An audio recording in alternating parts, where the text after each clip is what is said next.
ठीक है, नेक्स्ट आता है बाइनरी सर्च। अब बाइनरी का मतलब है 2, कुछ ना कुछ यहाँ पे बाइनरी वाला काम तो होगा, 2 वाला। इसका लॉजिक क्या है, पहले मैं लॉजिक देख लेते हैं। लॉजिक कहता है कि मान लो ये आपका एरे है,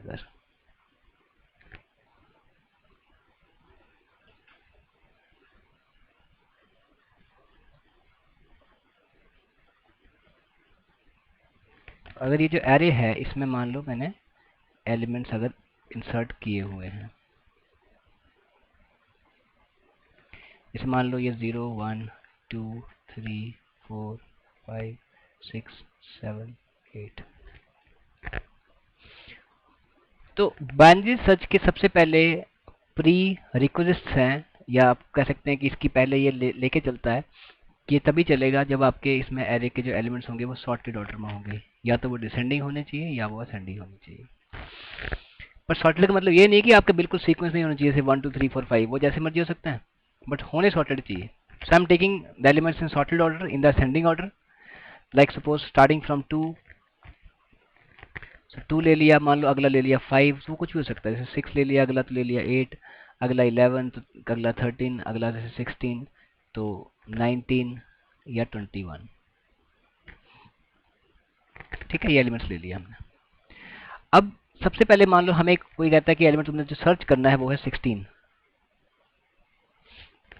तो 16 मैंने सर्च करना है। अगर बहुत सिंपल इसका लॉजिक है, सबसे पहले हमको क्या करना है, इसमें एक लेना पड़ता है बिगिनिंग और एक लेना पड़ता है and.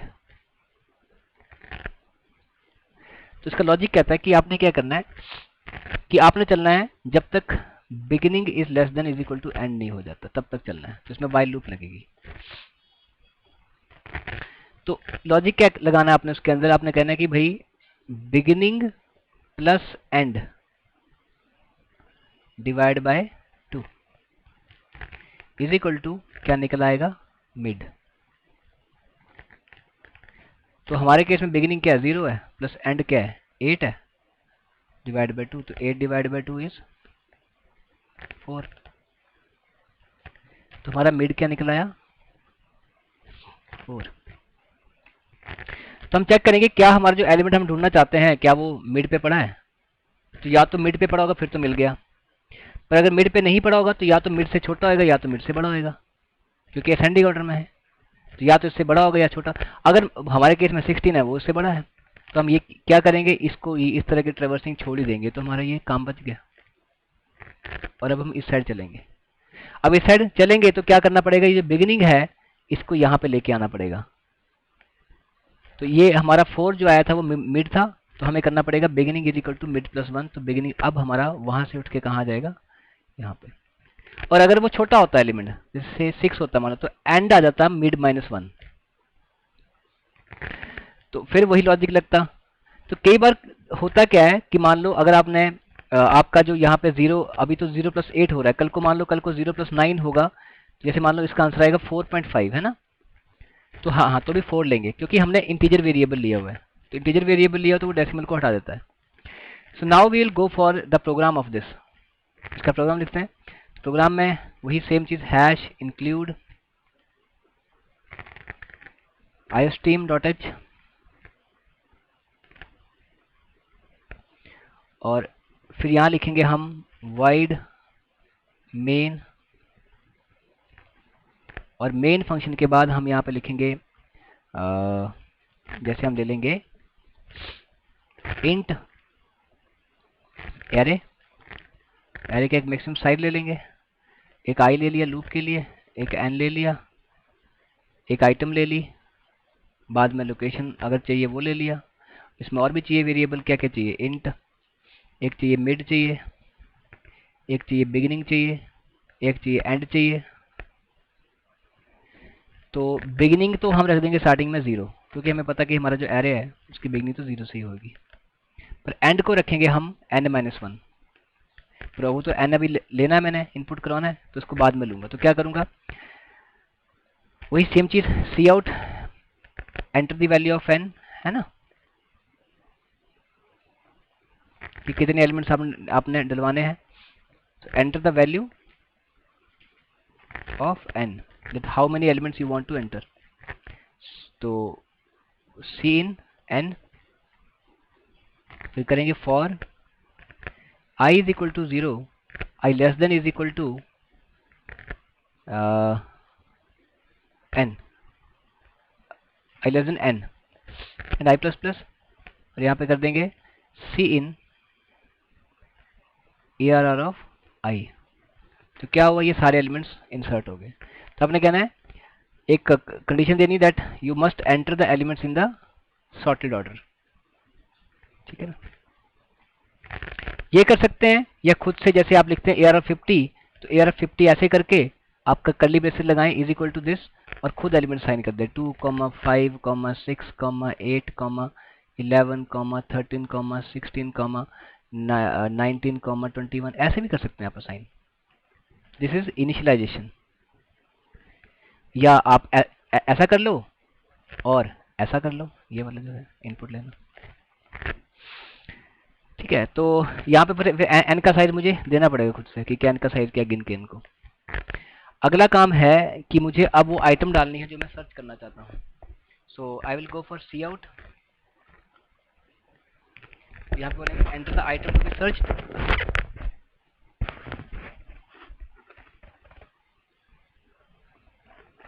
Enter the item to be searched. क्या करेंगे इसके बाद सी इन, और सी इन हमने आइटम डाल दिया। अब हमने क्या करना है, यहाँ पे लॉजिक लगा कैसे हम उसको सर्च कर पाएंगे। So we will start from the while loop, यहाँ लॉजिक लगा रहा हूँ। we'll start from while, so I'll give a condition while। एक और चीज करनी पड़ेगी आपको, यहाँ पे जो n लिया था इसको आपको देना पड़ेगा end, end is equal to n minus 1। तो n देखो, तो बिगिनिंग यहाँ पहुंच गया और एंड यहाँ पहुंच गया 9।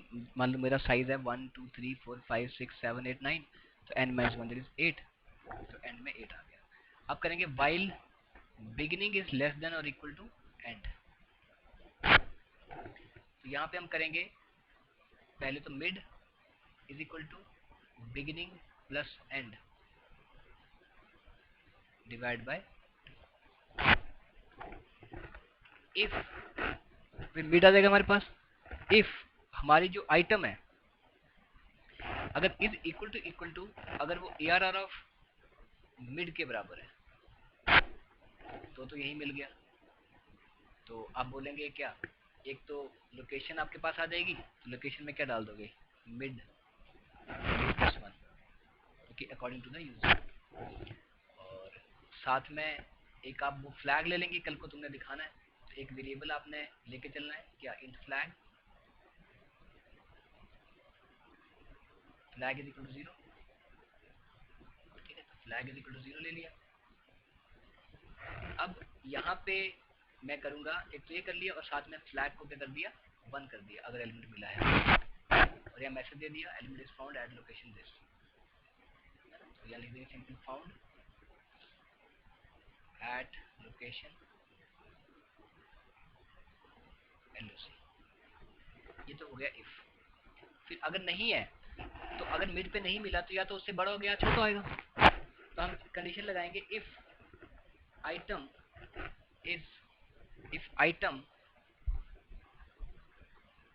is greater than ARR of, if item is greater than ARR of mid,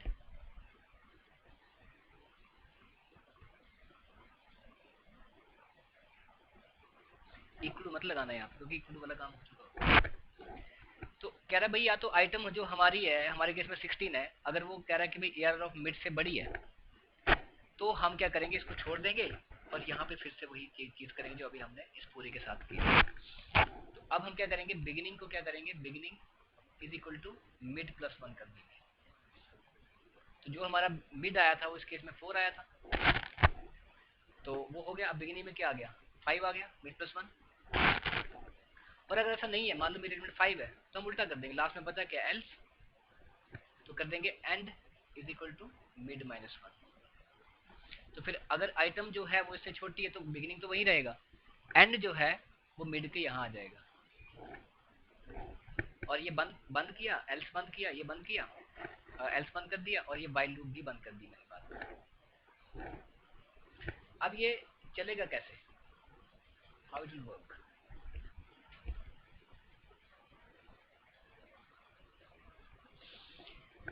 सबसे पहले अगर हम लेके चलें तो हमारा ये सारा एलिमेंट्स आपने एंटर करवा लिया। व्हाइल लूप की बात करते हैं, तो व्हाइल लूप चलिए बिगिनिंग में कितना पड़ा मेरे पास 0 और एंड में कितना पड़ा 8। चेक करेगा 0 प्लस 8 डिवाइड बाई 2, तो 0 प्लस 8 डिवाइड बाई 2 4। मिड में कितना आ गया 4, तो मिड मेरा 4 आ गया। अब वो चेक कर रहा है कि जो मेरी आइटम है क्या वो ARR ऑफ 4 पे कितना पड़ा 11, क्या वो उसके बराबर है, वो नहीं है। तो अगर वो आइटम के बराबर नहीं है तो वो इफ में नहीं जाएगा, फिर वो जाएगा इस इफ, और ये इफ नहीं लगाना, अपने यहाँ पे एल्स इफ लगाना है, ठीक है ना। एल्स इफ लगा लिया, else if item is greater than ARR of mid. अब क्या हमारी आइटम जो 16 है क्या वो ARR ऑफ मिड मतलब 11 से बड़ी है, बड़ी है, तो हम अंदर आ गए एल्स इफ। तो यहाँ पे कर दिया beginning is equal to mid plus 1, तो जो बिगिनिंग हमारा 0 था अब वो बिगिनिंग हमारा हो गया mid plus 1 that is 4 plus 1 that is 5। तो beginning is at this time is 5 and and तो वही रहा क्योंकि एल्स में गया नहीं, दोबारा फिर ऊपर गया। अब वो चेक कर रहा है beginning is less than is equal to end, तो बिगिनिंग हमारा कितना पड़ा है 5 और एंड में कितना पड़ा है 8, तो 5 इज लेस देन 8, ट्रू है। अंदर आया beginning plus end divide by 2, तो क्या करेगा 5 प्लस 8 डिवाइड बाई 2, तो कितना हो गया 8 प्लस 5 13 डिवाइड बाई 2, 2 6 12 6.5, तो कितना आ गया 6 आया। तो अब मेरा मिड कहाँ आ गया, ये आ गया मिड। अब क्या हुआ दर ऊपर वापिस जाएगा, सॉरी अभी तो यहीं पे ही है। इफ आइटम में क्या पड़ा 16 और मिड में कितना पड़ा है 6, तो कह रहा है इफ आइटम में 16 पड़ा है 16 is equal to ARR of mid, ARR of 6 पे कितना पड़ा है 16 ही पड़ा है, दोनों मैच करके तो क्या करेगा location is equal to mid plus 1, तो location is equal to mid plus 1, तो लोकेशन में आ गया mid plus 1 that is mid में कितना पड़ा है इस वक्त मेरे पास, इस वक्त जो मिड आया था वो क्या आया था 6 आया था ना। तो हाँ, तो आइटम 1 2 3 4 5 6 7 लोकेशन पे अकॉर्डिंग टू द यूजर तो दिखाएगा, लोकेशन में डाल देगा 7 और क्या करेगा फ्लैग में डाल देगा 1, और एक काम और क्या करेगा फाउंड एट लोकेशन दिस, और एक काम और करना पड़ेगा बीच में क्या ब्रेक, क्योंकि उसके बाद दोबारा सर्च नहीं करना है, तो ब्रेक करके व्हाइल लूप से बाहर आ गया। और यहाँ पे हम चेक कर लेंगे, यहाँ पे बाहर व्हाइल लूप से बाहर, यहाँ पे लिखेंगे cout, sorry if element is not found, बस यहाँ पे ये देना है। तो क्या करेंगे if flag is equal to 0 है तो सी आउट नॉट फाउंड है, अदरवाइज फाउंड है। इस तरह से हमारा ये बाइनरी सर्च काम करेगा, ठीक है, this is a binary search. और आपको लगता है कई बार क्या होगा कि मान लो एलिमेंट आपका ये है, तो आप चलते रहें आपको एलिमेंट पक्का मिलेगा, इस लॉजिक से मिलेगा हमेशा मिड पे ही, ऐसा ना समझिए कि आइटम यहाँ मिलना है, क्योंकि वो तो जहाँ मैच करेगा वही इक्वल टू होएगा ना, वही आइटम तो वही मिलेगा। तो ये है मिड पे ऑटोमेटिकली मिल जाएगा, क्योंकि ये चलता रहेगा, एक टाइम आएगा ऐसा भी हो सकता है कि बिगिनिंग और एंड दोनों एक ही हो जाए, मतलब बिगिनिंग में 8 पड़ा हो और एंड में भी 8 पड़ा हो, तो भी हमने यहाँ पे इक्वल टू लगाया ही हुआ है, तो भी चलेगा। तो मान लो आपको 21 सर्च करना होता तो क्या करता 8 प्लस 8 डिवाइड बाई 2, तो 8 plus 8 divide by 2 16, 16 divide by 2 is 8, mid क्या आ गया मेरा 8, तो वहीं मिल गया element. This is your binary search.